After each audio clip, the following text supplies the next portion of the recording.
Chili's restaurant has canceled a Planned Parenthood fundraiser that was being held at locations across 2 states after pro-life supporters complained. The food chain was coming under fire for giving 15% of patrons' meal purchases to the abortion business. Earlier this week, Planned Parenthood in Indiana and Kentucky posted a promotional code for supporters to request that Chili's give 15% of their purchase to help the abortion company. Planned Parenthood of Indiana and Kentucky also posted a voucher for people to donate to their organization.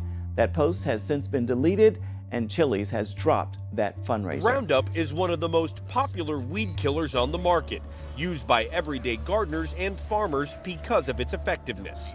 David Annis is with the Texas A&M AgriLife Extension. It's cost effective, and it is very effective as far as controlling weeds. Roundup is a commercially sold weed killer manufactured by Monsanto.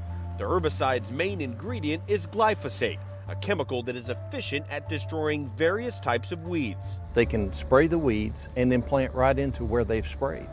But the country's largest agricultural state is considering a new warning label on Roundup. California officials want to list glyphosate as a chemical known to possibly cause cancer, based on a 2015 decision by the World Health Organization saying it is probably carcinogenic to humans, citing limited evidence. Monsanto is suing California, rejecting that their product poses a health risk, calling the proposal flawed and baseless, and that it violates the Constitution. Killing weeds is big business. Last year, Monsanto reported $3.5 billion in global sales of crop control products, which include Roundup. And there's more at stake for Monsanto than just the weed killer. Many of the company's genetically modified crops are designed with an immunity to glyphosate. My dream was to go to America because it's the strongest country in the world. We feel that it's safe. It's the safest country. It has the strongest human rights. But with one signature, that vision of America shattered. I suppose it's what has explained so much of Donald Trump's political career. The exploitation of fear.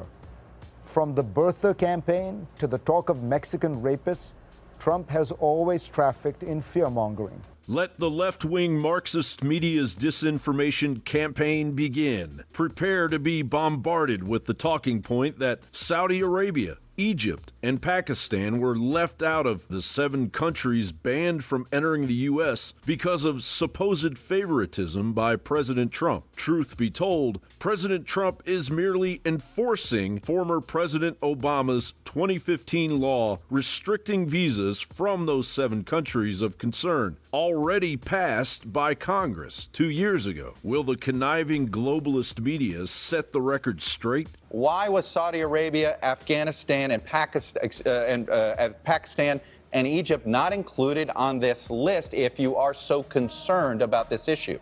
We are concerned about the issue, Chuck, and that's why we put these 7 countries initially into the executive order that were identified previously by Congress, by both the House and the Senate and the Obama administration as being the 7 most watched countries in regard to harboring terrorists. But you bring up a good point.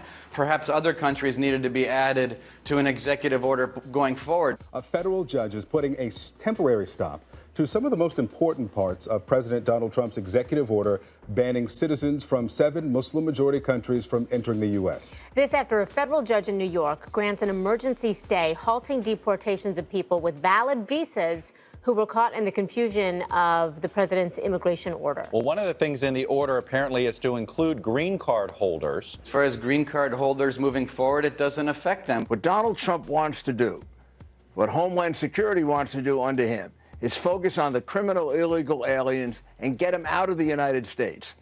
Who possibly could object to that?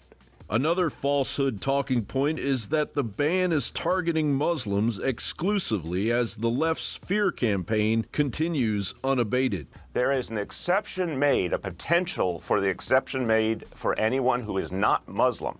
There are no exceptions allowed for someone who is Muslim. Hang on a second. The order also says persecuted Muslims have priority as well. So, I mean, that's a piece that's just getting totally either, however you want to call it, misreported or not fully reported. it doesn't just say Christians, it also says persecuted Muslims get priority as well. So this is not a Muslim ban, John. This is identifying the 7 countries, and the reason we chose those 7 countries was those were the 7 countries that both the Congress and the Obama administration identified as being the 7 countries that were most identifiable with dangerous terrorism taking place in their country.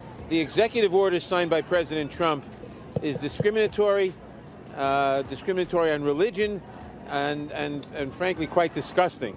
It's not based on religion. It's based on places where there are substantial evidence that people are sending terrorists into our country. It is the left that is setting itself up for a seditious fall into the abyss of American history. The left simply still assuming that they are in charge. Do you think the president should be banned from coming to the United Kingdom? I think a state visit when there is this sort of ban in place is wrong. I don't want us to run out the red carpet for a president who has a shameful ban like he has. So he should be banned from coming to the UK? I don't think there should be a state visit while this ban is in place. But this is a brand new day, and the Constitution and our immigration laws will no longer be ignored.